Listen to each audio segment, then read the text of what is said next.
And as long as we have each other and a lopsided cake every now and then, I think apartment 201 is the richest place in the world.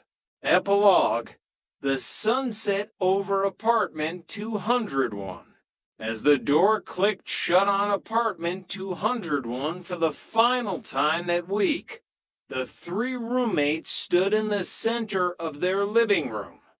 The sun had long since set, and the only light came from the neon sign of the laundry across the street, casting a soft blue glow over the room.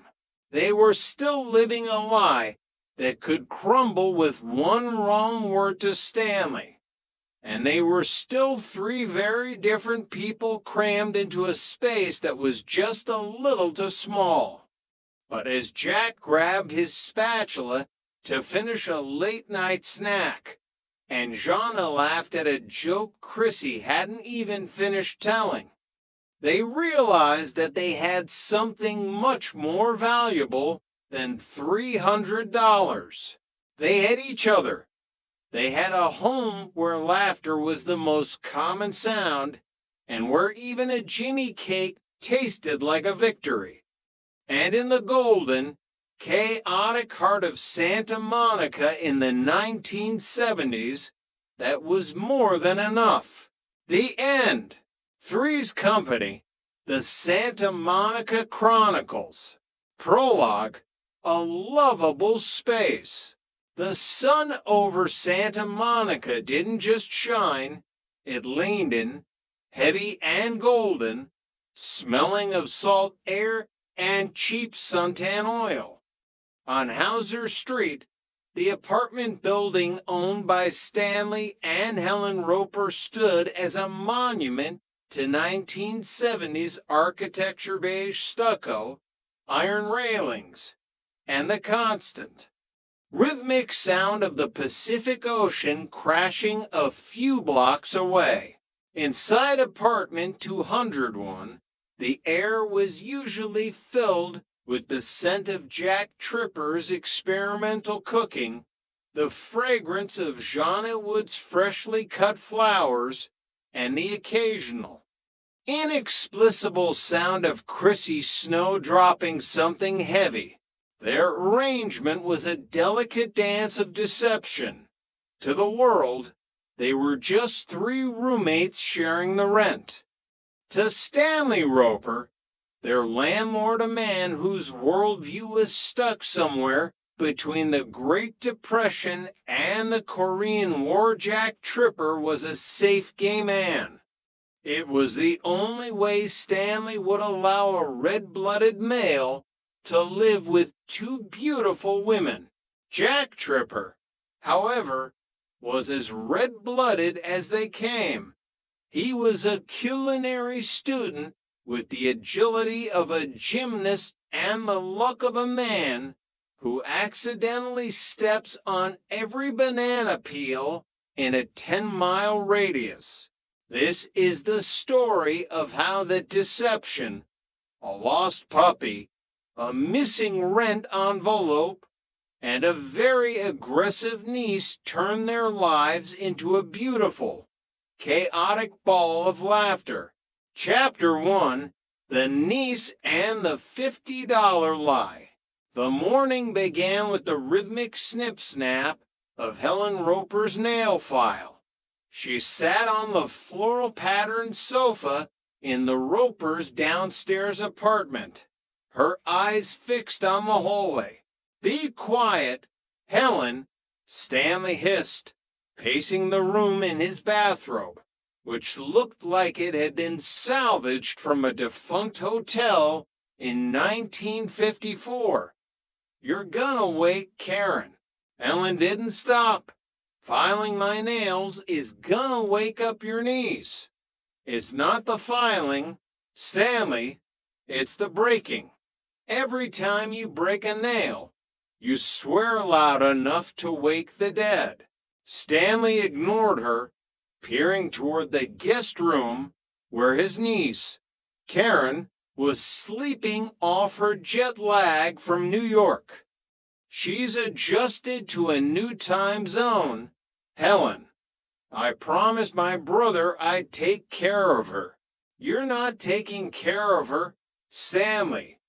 You're her jailer, Helen retorted, finally putting the file down. The girl is young. She should be out meeting people her own age, not walking to the end of the pier to hear your war stories for the 15th time. It's a dangerous city, Stanley grumbled, full of weirdos and perverts. Helen smirked. I wasn't talking about your friends, Stanley. Stanley's mind began to work.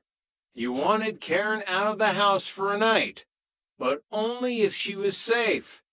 And then, like a lightning bolt hitting a weather vane, he thought of apartment 201. He thought of Jack Tripper. Upstairs, the lovable space was in its usual state of morning bustle. Jonna was arranging a bouquet of daisies, her brow furrowed in concentration. Chrissy was in the kitchen, staring intently at a birthday cake. Hey, I got Jeanette's cake, Jack announced, bursting through the door with a cardboard box. Is it a surprise?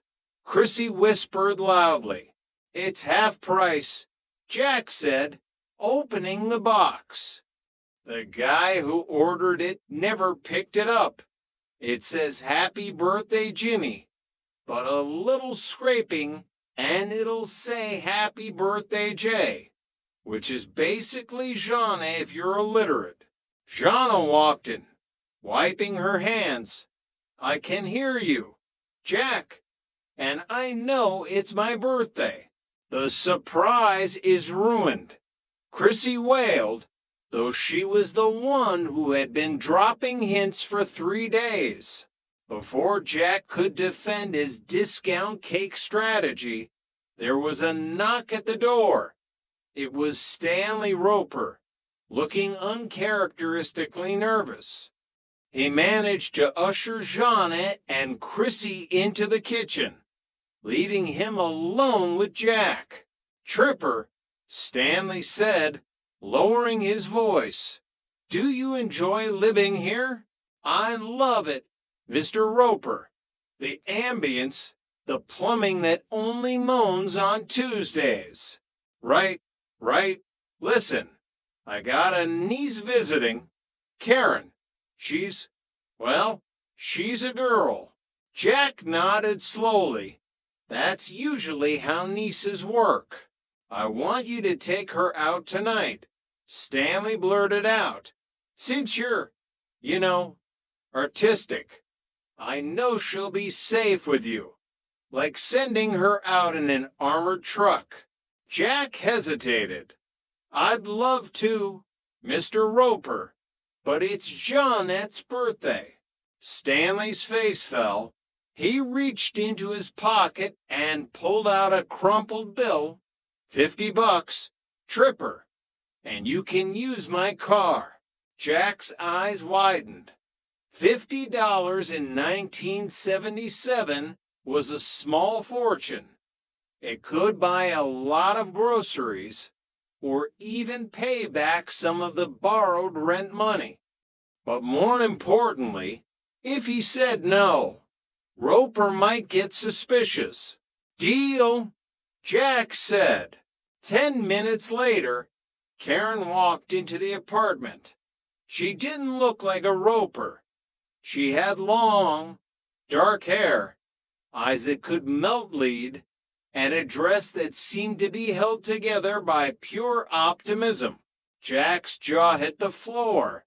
He looked at the $50 in his hand, then at Karen, then at the kitchen door where Jonna and Chrissy were hiding. He realized, with a sinking feeling, that his safe reputation was about to be put to the ultimate test.